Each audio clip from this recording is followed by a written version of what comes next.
Essentially, RegTech is the whole regulation and financial crime compliance impact into the transaction banking business.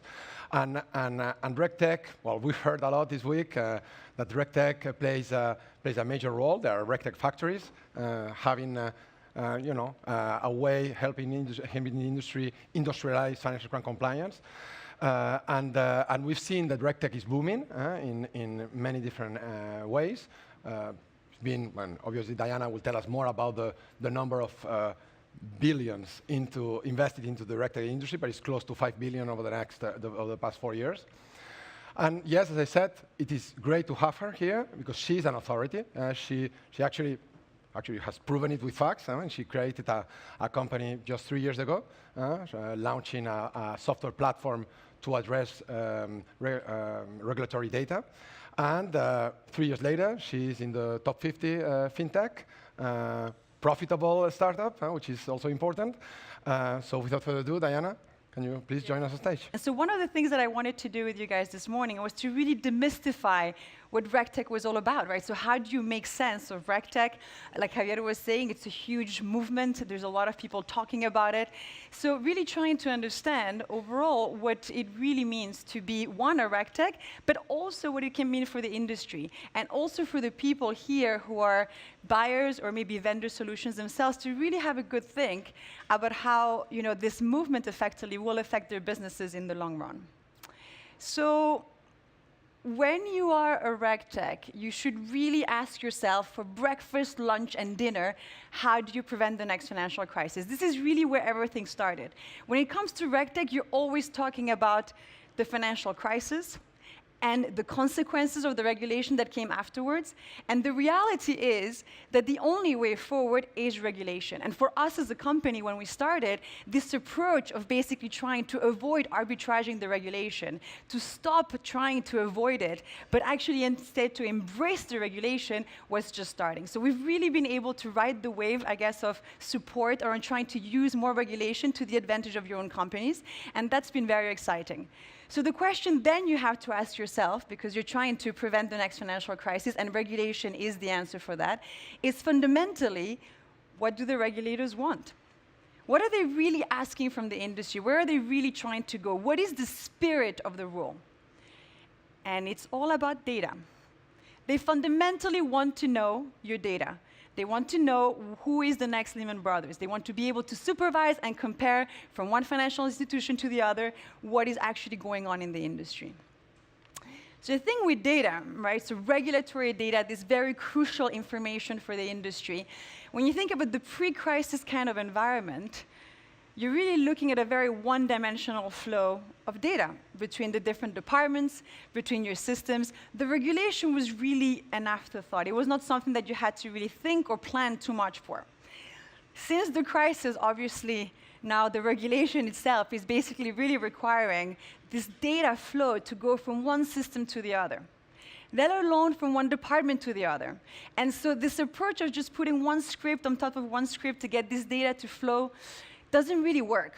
And this is where, if you think about it, the systems that failed in 2008 to give us the warning signals that we were just about to have the industry exploding are the same ones pretty much that we have in place in our industry right now. And so that's the kind of stuff that also worries the regulators fundamentally.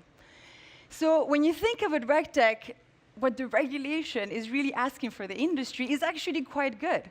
Right? So the way we look about regulation and the way we look about technology is that regulation is really the best excuse to spend money, to bite the bullet, and really revamp your systems in a powerful way. So really putting the regulation at the very core. And that's what's really exciting, because fundamentally, you're going to have to spend that money. So why not do it in a way where you're really, really investing for the future, for something that can let this data flow go from one place to the other. So when you think about RegTech, this is where companies like ours are doing a lot of work. But when you go from regulatory reporting to AML to KYC to cybersecurity, all of that is RegTech. So all of these companies and this movement of better approaches around technology come around really trying to understand building technology with the spirit of the rule in mind. When you think about the trends in regulation, it's not just about the data, right? It's about this big data. Our big clients or our small clients all have big data problems, right? So that's a reality that we need to become better at handling this data overall. But then there's a huge problem because a lot of the systems in the industry cannot really cope with the frequency of change. So the regulators are also changing at a much faster pace than ever before. So our systems need to be able to cope with this pace of change much better as well. Effectively, every time the regulation is changing, people are throwing money and resources, wasting it without really inherently changing anything. So the winners at the end of this day are going to be the institutions that realize the fastest to cope with this pace of change without just expending their money and not doing very much for it. So the cost, everyone hopefully in this room will agree that the regulatory cost is atrocious. Everyone is complaining about it all the time, and fundamentally, I think everyone in their heart believes that it should be much cheaper. And so that's actually a reality for the industry, because one of the reasons that it's not is because of the lack of transparency, the lack of auditability, systems that are black boxes that you can't do anything with, right? So when you think about transparency, that is the core of what the regulators are trying to get us to do. They want systems that they can audit. They want systems that they can supervise. And so fundamentally, systems that can programmatically be interrogated is the way forward, right? I'm sure you guys all have these in your phones. And so it's so important to remember that standards make software possible, which is also why it's such a privilege to present this here at Swift, because obviously this organization is all about that, about producing standards for our industry, trying to make things that can be much more of a utility that fundamentally reduces the cost, but also fundamentally promotes really innovation. So standards make software possible. And what's interesting is that when you think about technology, it's always standards upon standards, right? So Google itself obviously leverages on, JavaScript, CSS, the standards we have in HTML. The internet that we take so much for granted is pure standards everywhere, CSV. And in the financial industry, we're used to standards. Obviously, Swift is the epitome of that. But every time that there's been a huge leap in the way that we interact and that we transfer data from one part to the other, it has been thanks to standard. So Swift, with bank-to-bank messaging, in electronic trading fix, and the era of derivatives was possible thanks to FPML. And now we are in the era of regulation. This is the new era. So we need regulatory standards. It's extremely important. And so then you take also the other question, so what is RegTech? Everyone is talking about it. Fundamentally, the best definition you can get about RegTech should come from a regulator, so we took the one that the FCA has. And so the FCA is interesting because they've been doing a lot of things in the UK around innovation. They have a competition agenda. They really try to promote innovation overall. And so their definition about RegTech was, RegTech applies to new technologies developed to help overcome regulatory challenges in financial services. RegTech applies to new technologies. So we're talking about new technologies, right? And that's the reality. And we need to bite the bullet and accept that there's a lot of things available in other industries that we need to bring to financial services. And we're talking about good practices and standards where the technology comes first, where fundamentally you're trying to move away from vendor addiction, from situations where you can't actually have interoperability from one system to the other. And it is fantastic that fundamentally the regulator is really forcing us as an industry to go in that direction as well, because if we do this correctly, we can get super tech in our industry, which is the stuff that we get excited about. So good practices, there's a few basics that we really don't have enough in our industry. So all the panels you have been going through the week, it's come up again and again, open banking, open architecture. That is so important. Tech talent is so scarce in the industry. It's almost madness to think that one single organization is going to have access to all the best tech talent in the world unless they're Google. Because the financial industry is not as popular to actually get these developers to come and work with them. So how can we actually get better innovation, much more applications to be built for our organizations, actually by having open architecture, by being able to tap on the talent across the industry, and the only way to do that is by having systems that are interoperable, that are much more open, and that allow for interaction with people that know nothing about finance, because someone that's a developer shouldn't need to know about finance in order to build regulatory applications, let alone just applications in general for the industry. API-driven architecture, it's extremely important. So we've talked about it again and again. There was a panel that was fantastic about APIs that I saw the other day that was literally one of the banks saying they had to look at PSD2, and they took that as the opportunity to start looking at their API architecture. So anything that you cannot programmatically interrogate is fundamentally more legacy. It's fundamentally more scripts. It's fundamentally a node in the matrix of data that's supposed to move from one place to the other that will not be able to do that because of that kind of system. So having API-driven architecture, something that can really allow for this digitization in the conversation, is extremely important. The cloud. So I don't know why anyone decided to call this the cloud, because there's nothing more confusing than that. There's a huge education process that needs to happen around the cloud and the realities and the power that that can do for our industry. But any system that in the future cannot easily move to the cloud as a copy-paste is going to create you problems. Because whether we like it or not, at some point or the other, even the big institutions are going to feel very comfortable to move their things to the cloud. And anything you're buying now that cannot do that easily is going to cost you a lot of money in the future. Interoperability, I was speaking about that before, but fundamentally this approach of having this legacy, one system with the other, in bed with the other, to have another project of 5 years to do things, that doesn't work. Right? Fundamentally, again, you will stumble upon a reality because the regulation is not going to tolerate that. It's not going to tolerate that you have to have this particular vendor solution in order to be able to do a submission. So RegTech, in many ways, is about these good practices, but it is about collaboration. And the winners are going to be the people that really get the utility opportunity that there is in the industry when it comes to regulation. What is the thing we don't have to compete with each other against? It's regulation. There is so much in the rule where everyone has to do the same thing. So the more utility approaches, and the beautiful thing with standards is that they're supposed to be free and good and usable by everyone in the industry, the more collaboration can happen.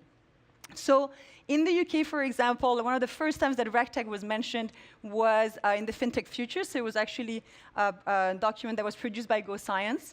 And the word RegTech was mentioned as one of the things that will be the future of the industry, and that was in 2014.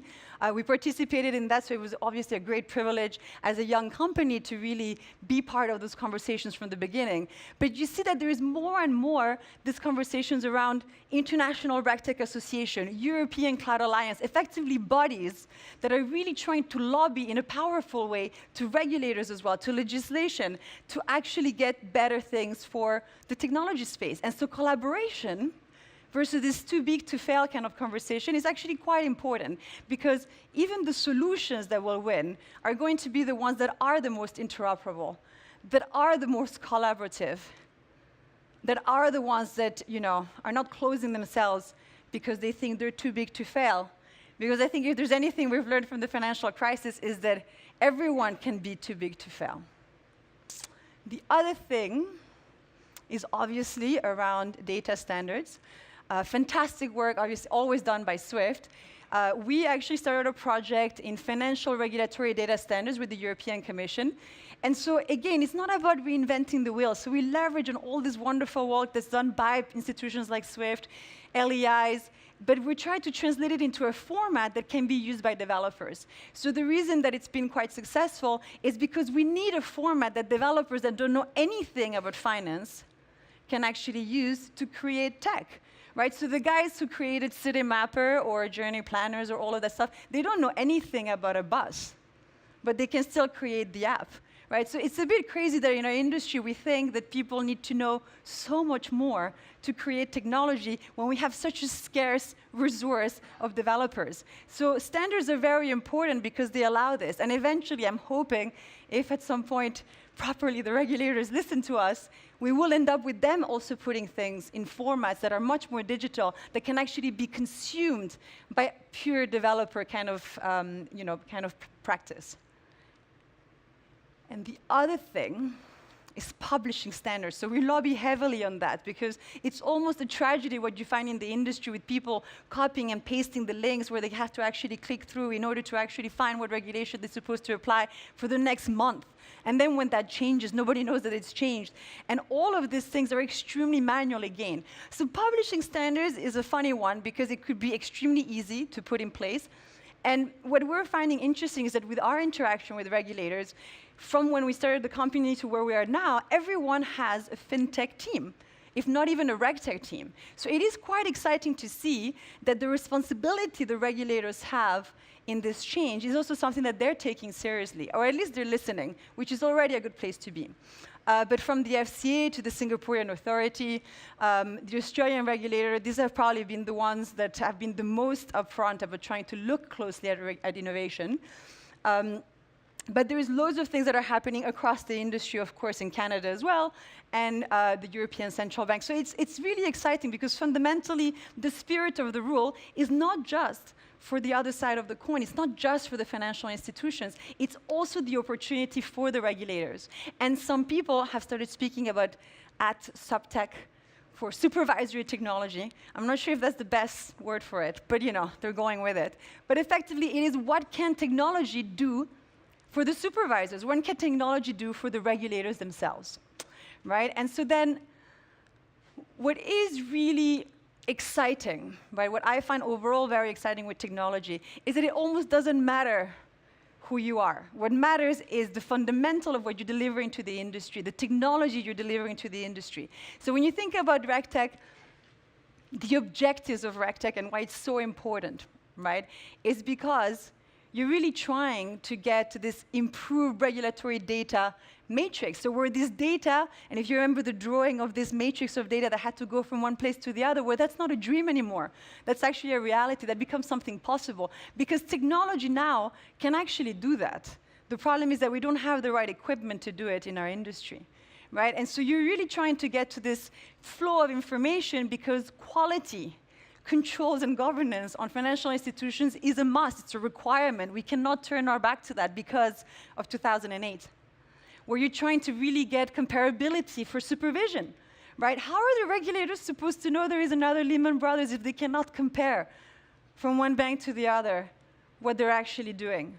So RegTech is extremely essential also for the other side of the coin, like we were saying. And then this seamless integration for fintechs and third parties. So interoperable systems are going to be the ones that win. Because fundamentally, tech wins. We're going to move away, very likely, from big projects of professional services-driven kind of approaches to something that can very easily connect with each other. Because that is how an app on the phone transfers its data. And that is fundamentally where the regulation is also forcing all of us to go. And that's a good thing. We should be excited about that because we're going to have to bite the bullet to get much better technology in place that actually makes us compliant. So ultimately, all of this, and what RegTech is all about from my perspective, is really about a much more transparent, stable, and cheaper financial system.